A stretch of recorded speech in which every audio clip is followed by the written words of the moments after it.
Salam Bapak Ibu, Saudara-saudari yang terkasih. Selamat siang, salam kasih, damai dan sejahtera. Tuhan memberkati, menyertai dan melindungi. Marilah kita memulai kegiatan pendalaman kitab suci kita ini dengan tema kisah para rasul dan juga katekese dan juga pendampingan karya kita ini. Membukanya dengan doa. Dan sebelum waktu doa nanti kita akan doa malaikat Tuhan. Dalam nama Bapa dan Putra dan Roh Kudus, amin. Maria diberi kabar oleh malaikat Allah, maka ia mengandung dari Roh Kudus. Salam Maria, penuh rahmat, Tuhan sertamu. Terpujilah engkau di antara wanita, dan terpujilah buah tubuhmu Yesus. Santa Maria, Bunda Allah, doakanlah kami yang berdosa ini sekarang dan waktu kami mati, amin. Aku ini hamba Tuhan, terjadilah padaku menurut perkataanmu. Salam Maria, penuh rahmat, Tuhan sertamu. Terpujilah engkau di antara wanita, dan terpujilah buah tubuhmu Yesus. Santa Maria, Bunda Allah, doakanlah kami yang berdosa ini sekarang dan waktu kami mati, amin. Sabda sudah menjadi daging dan tinggal di antara kita. Salam Maria, penuh rahmat, Tuhan sertamu. Terpujilah engkau di antara wanita, dan terpujilah buah tubuhmu Yesus. Santa Maria, Bunda Allah, doakanlah kami yang berdosa ini sekarang dan waktu kami mati, amin. Doakanlah kami ya Santa Bunda Allah, supaya pantaslah kami menikmati janji Kristus. Marilah berdoa, ya Tuhan, karena kabar malaikat kami mengetahui bahwa Yesus Kristus Putramu menjadi manusia. Kami mohon curahkanlah rahmat-Mu ke dalam hati kami, supaya berkat sengsara dan salibnya kami dibawa kepada kebangkitan yang mulia oleh Kristus Tuhan kami, amin. Dalam nama Bapa dan Putra dan Roh Kudus, amin. Bapak Ibu, saudara-saudari yang terkasih, hari ini kita akan mendalami kisah para rasul. Dalam Perjanjian Baru, kisah para rasul itu adalah kitab yang ke-5. Setelah 4 Injil yang pertama, Injil Matius, Injil Markus, Injil Lukas, dan Injil Yohanes. Tetapi kita harus pahami bahwa kisah para rasul itu ditulis oleh Santo Lukas sebagai bentuk kecintaan Santo Lukas terhadap Yesus Kristus dan warisan yang diberikan Yesus kepada para rasul. Sehingga kisah para rasul ini menuliskan atau dituliskan oleh Lukas sebagai bentuk cintanya bagaimana amanat agung Yesus itu turun-temurun. Jadi kata apostolik itu artinya ya kumpulan para rasul atau iman warisan para rasul itu ya. Karena kalau tidak ada para rasul, iman warisan itu tidak akan diberikan kepada umat manusia. Nah, ini juga harus dipahami sebagai konsepsi kekristenan. Jadi ajaran Yesus Kristus itu diwariskan kepada para rasul, dan para rasul itu ya kan mewariskan ya tentang perutusan yang diberikan Yesus kepada para rasul, dan para rasul itu akhirnya mewartakan Injil Yesus Kristus kepada semua orang. Dan yang paling utama, para rasul itu menjadi tonggak atau dasar ya yang diletakkan oleh Yesus untuk membuat karya agung Allah itu ya menjadi nyata adanya.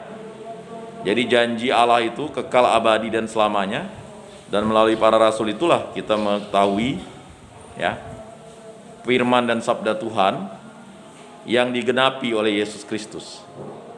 Jadi tidak mungkin kita beriman tanpa warisan dari para rasul. Maka banyak yang berpendapat apakah Yesus mewartakan firman dan sabdanya ini ya tanpa melalui para rasul.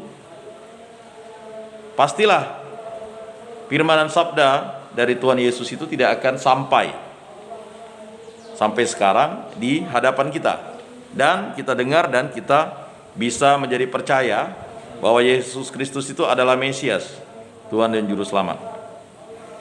Nah, Kisah Para Rasul ini merupakan suatu hal yang nyambung atau sinkron dengan Injil Lukas ya. Jadi kita harus tahu ya, sebelum kita memahami ya, kita mungkin mengulang sedikit tentang bagaimana Lukas ini ya. Jadi gaya penulisannya nanti itu akan sama persis pada permulaan, kita akan lihat ya. Hai Theophilus, nah, ya kan? Jadi sekali lagi diingatkan, Theophilus itu bukan nama orang, tetapi ya kan, orang yang dikasihi Allah atau orang yang diberkati Allah atau rahmat Allah ya. Karena ini menegaskan kepada kita. Jadi mungkin banyak orang Kristen ya berpendapat ini ditujukan kepada Theophilus, padahal kepada kita semua yang percaya, yang mendapat berkat dan rahmat Allah itu. Baik, kita tahu bahwa Injil Lukas dan Kisah Para Rasul merupakan tulisan dari Santo Lukas. Nah, ciri khas pada Injil ketiga berasal dari kepribadian pengarangnya yang sangat menarik. Jadi kalau kita lihat Injil Lukas, itu kita lihat Kisah Para Rasul, itu kita akan lihat kepribadian pengarangnya yang sangat menarik. Kepribadian Lukas itu di mana-mana nampak jelas. Lukas adalah seorang penulis berbakat yang hatinya sangat halus lembut. Jadi Lukas ini hatinya halus lembut. Ia mengubah karyanya dengan cara yang asli benar. Sementara juga berjerih payah untuk mengumpulkan informasi sebanyak-banyaknya. Jadi Lukas itu memang berjerih payah dan mengumpulkan informasi sebanyak-banyaknya. Ya, kita bisa baca itu di Injil Lukas bab 1 ayat 3. Mengapa kita harus juga memahami kembali Injil Lukas? Karena dia ini satu rangkaian. Injil Lukas dan Kisah Para Rasul ini satu rangkaian, tetapi menurut ahli kitab suci atau para penyusun kitab suci pada waktu itu ya, Kisah Para Rasul dan Injil Lukas itu memang harus dipisahkan karena kontekstasinya di Kisah Para Rasul itu mengisahkan tentang para rasul, sedangkan Injil ini mengisahkan tentang Yesus Kristus Mesias ya. Jadi dipisahkan dan seakan-akan terpotong, tapi sebenarnya dia satu kesatuan. Satu kesatuan dia, rangkaian tulisan ini ya. Maka ya, kita tahu bahwa ya, tidak berarti bahwa Lukas berhasil memberikan pada bahan yang diterimanya dari tradisi suatu susunan dan urutan yang lebih historis daripada dalam Matius atau Markus. Jadi rasa hormat Lukas terhadap sumber-sumbernya dan metode yang hanya menderetkan bahasa atau bahan tradisi tentu tidak memungkinkan urutan historis semacam itu ya. Nah, kita tahu rangka Lukas pada umumnya menuruti garis-garis besar ya. Markus, meskipun di sana sini Lukas meninggalkan atau memindahkan apa yang terdapat dalam Markus ya, kita bisa lihat ya. Rangka Lukas pada umumnya menuruti garis-garis besar Markus, meskipun di sana sini Lukas meninggalkan atau memindahkan apa yang terdapat dalam Markus. Nah, memang ada bagian-bagian yang dipindahkan ya. Kita sudah bahas sebelumnya ya. Lukas berbuat demikian baik demi jelasnya kisah atau logikanya, maupun karena terpengaruh tradisi-tradisi lain, khususnya tradisi-tradisi yang juga tampil dalam Injil keempat. Ada juga bagian-bagian yang ditinggalkan saja, baik oleh karena kurang berguna untuk sidang pembaca, bekas kafir ya, atau mantan. Ini maksudnya ini orang yang sudah meninggalkan kekafiran, itu artinya orang yang bersunat itu dulu menganggap yang tidak bersunat ya kafir kan. Tetapi itu maksudnya istilah bahwa Lukas sendiri adalah orang yang tidak bersunat. Dan karena Kristus dia meninggalkan kekafirannya itu. Nah, Jadi karena bagian-bagian itu sudah tercantum dalam kumpulan pelengkap yang dipakai Lukas. Nah, oleh karena tidak tercantum dalam naskah, ya, bisa dilihat itu ya, atau barangkali ya oleh Lukas dianggap sebagai pengulangan meskipun tercantum dalam naskah yang dimiliki Lukas ya. Sehingga kita tahu ya, kalau perbandingan terperinci antara Lukas dan sumber-sumbernya diteruskan ya, baik sumber yang paling dikenal ialah Markus maupun sumber-sumber yang juga tampil dalam bagian-bagian Matius yang sejalan dengan Lukas, maka orang seolah-olah dapat melihat bagaimana bekerjanya seorang penulis yang dengan saksama menyadur, meninggalkan atau menambah dengan maksud menyajikan bahan-bahannya dengan caranya sendiri, sementara menghindarkan atau memperlunak apa yang menusuk hatinya sendiri atau barangkali dapat menyakiti hati sidang pembaca. Jadi Lukas ini istimewa ya. Nah, jadi kita lihat Lukas memperlihatkan reaksi-reaksi dan kecenderungan pribadinya. Tegasnya melalui alat terpilih ialah Lukas. Roh Kudus menyajikan kepada kita kabar Injili dengan cara yang asli, benar, dan yang berisikan ajaran yang sangat bernilai. Memang halnya bukan pokok-pokok teologis yang amat menyolok ya.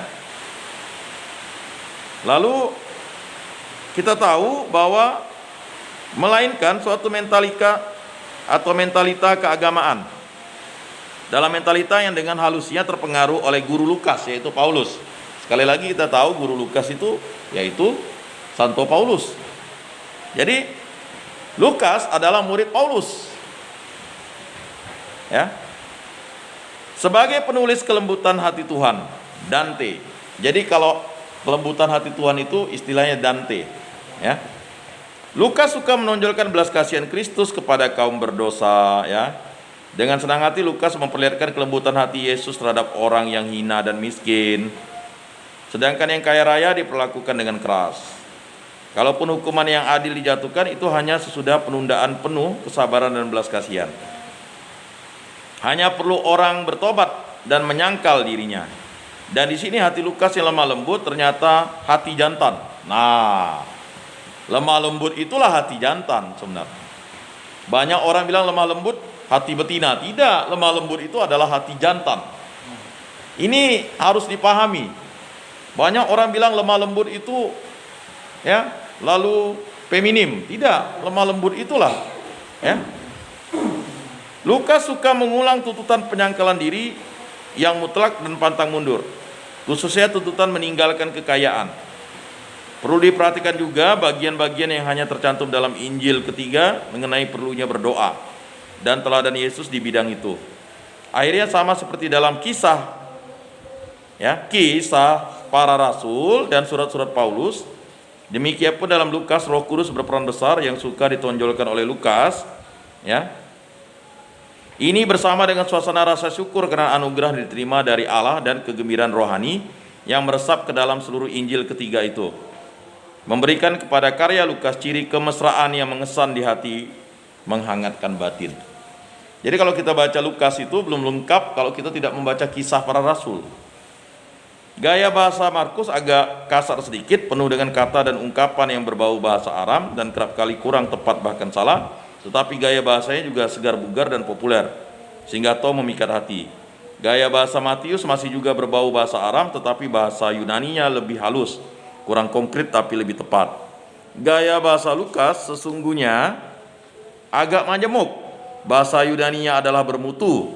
Kalau Lukas sendiri menulis, bahasa kurang bermutu diterima Lukas begitu saja untuk menghormati sumber-sumbernya yang kekurangan dalam bahasa kadang-kadang dipertahankan oleh Lukas meskipun berusaha memperbaikinya. Lukas juga dengan sengaja dan mahir meniru gaya bahasa Alkitabiah yang terdapat dalam Septuaginta. Nah, mari kita lihat kerangka kisah para rasul. Setelah tadi kita mengulang kembali ya bahan dari penyusunan Injil Lukas ya. Sekarang kita lihat kisah para rasul. Nah, kita bisa lihat di situ kisah para rasul bab 1 ayat 1 sampai 5. Roh Kudus dijanjikan. Hai Theophilus, dalam bukuku yang pertama aku menulis tentang segala sesuatu yang dikerjakan dan diajarkan Yesus. Nah itu. Jadi di sini Lukas langsung mengatakan pada buku yang pertama, itulah Injil Lukas. Berarti ini buku yang kedua. Dia memotongnya di situ, ya. Sampai pada hari ia terangkat, ya. Jadi hai Theophilus, dalam bukuku yang pertama aku menulis tentang segala sesuatu yang dikerjakan diajarkan Yesus sampai pada hari ia terangkat. Sebelum itu ia memberi perintahnya oleh Roh Kudus kepada rasul-rasul yang dipilihnya. Sehingga kisah para rasul yang ditulis Lukas ini merupakan kelanjutan iman warisan yang disampaikan Yesus bahwa Roh Kudus, ya, akan turun atas para rasul. Jadi Yesus naik ke surga itu adalah nyata. Dan Roh Kudus turun atas para rasul itu adalah nyata. Siapakah Roh Kudus itu? Dialah Yesus. Ya kan? Siapakah yang naik ke surga itu? Dialah Yesus. Siapakah yang bertahta di dalam kerajaan surga? Dialah Allah Bapa. Jadi kalau orang mau membaca dengan teliti, ya, di sini kita mengamini bahwa Allah Tritunggal Maha Kudus itulah Dia, Allah yang satu, Allah yang kudus, Allah yang universal, dan Allah yang mewariskan ajaran iman, harapan dan kasih kepada para rasul apostolik itu tadi, ya kan? Jadi Allah yang satu. Maka gereja itu kan sifatnya satu, kudus, katolik, dan apostolik. Sehingga disinilah, ya, orang harus kembali ke gereja yang satu itu, karena Allah itu satu. Dialah Bapa, Putra, dan Roh Kudus. Dialah yang menguduskan, maka dia disebut kudus, ya kan? Dialah Allah untuk semua orang, universal.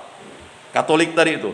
Kalau orang tahu arti Katolik itu kan universal, semua bangsa, semua orang. Kemudian apostolik, iman warisan yang diturunkan atas para rasul, ya, Roh Kudus. Nah, di situ kita baru memahami bahwa kisah para rasul ini menjelaskan peristiwa iman yang luar biasa. Maka gereja itu bertumbuh karena warisan iman yang diberikan Yesus kepada para rasul.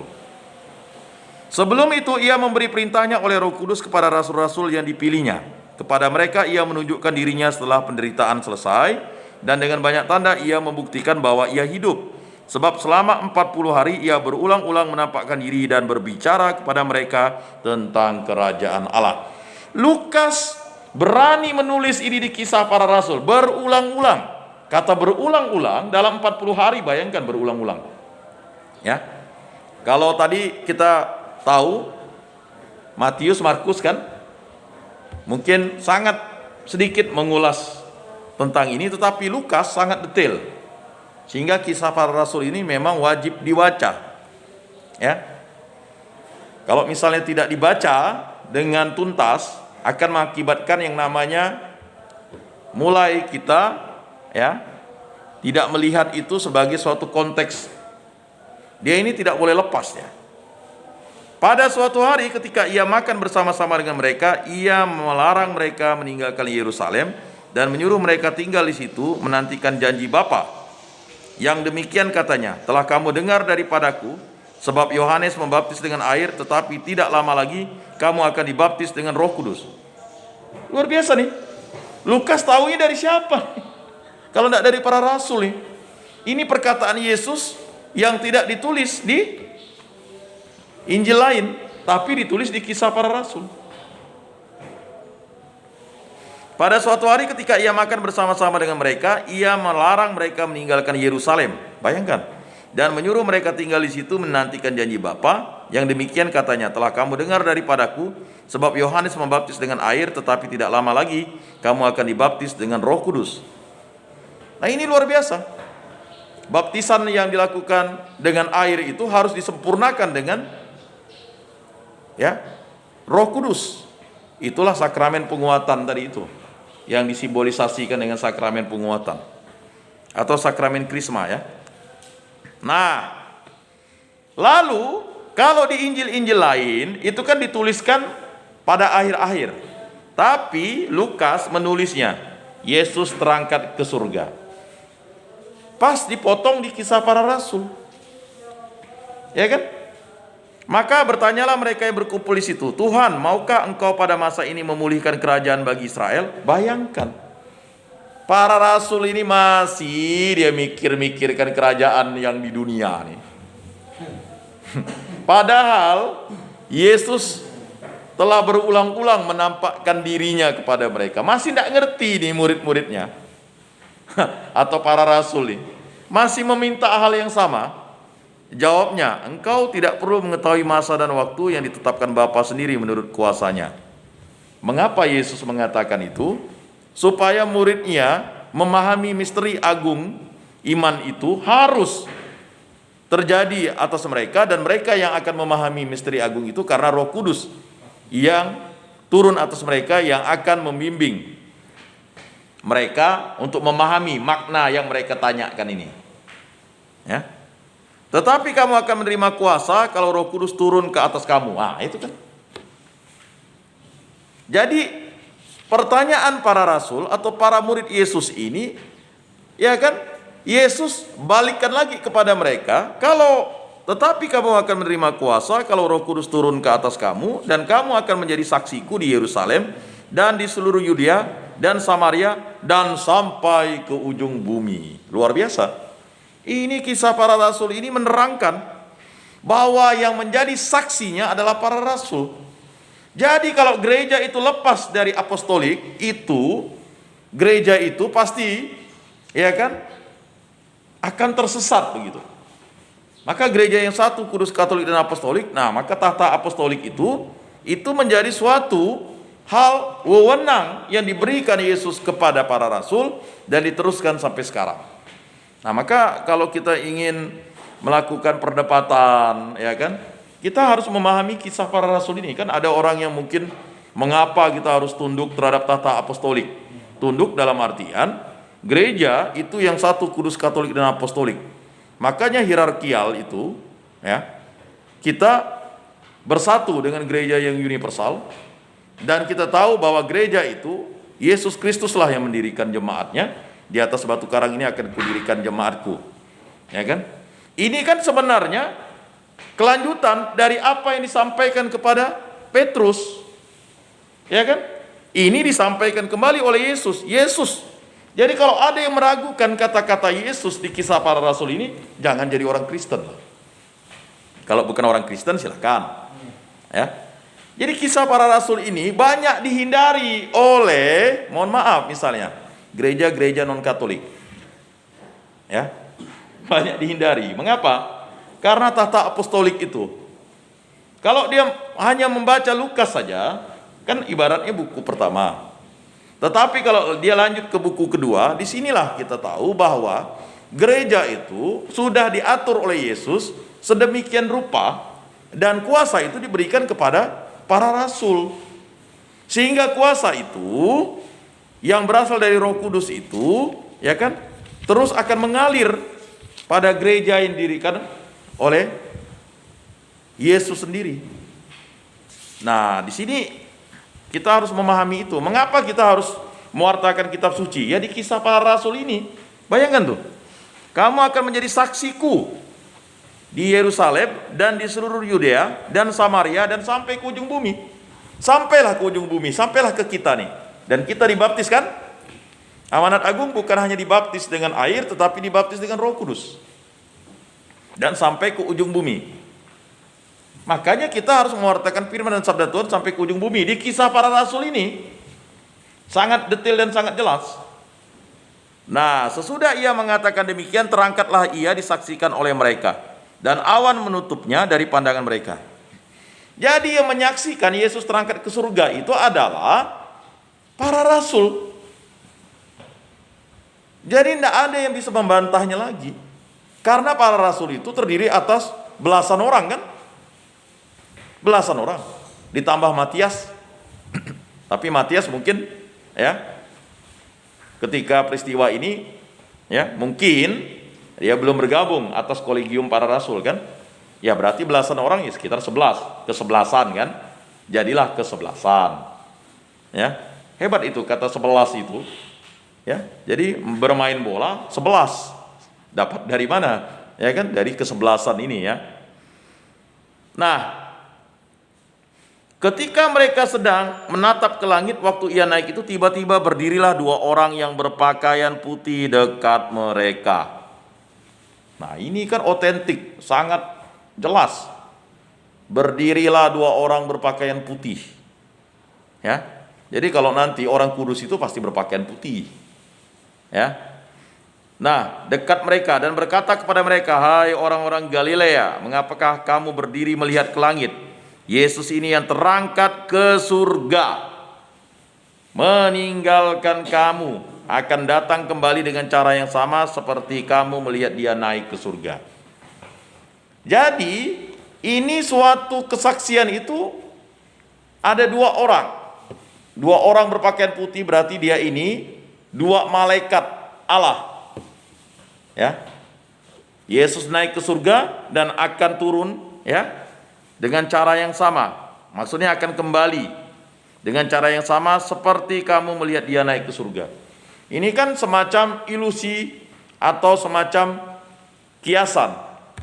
Tetapi ini ditegaskan oleh malaikat bahwa ya apa yang mereka lihat itu akan sama seperti yang akan mereka saksikan.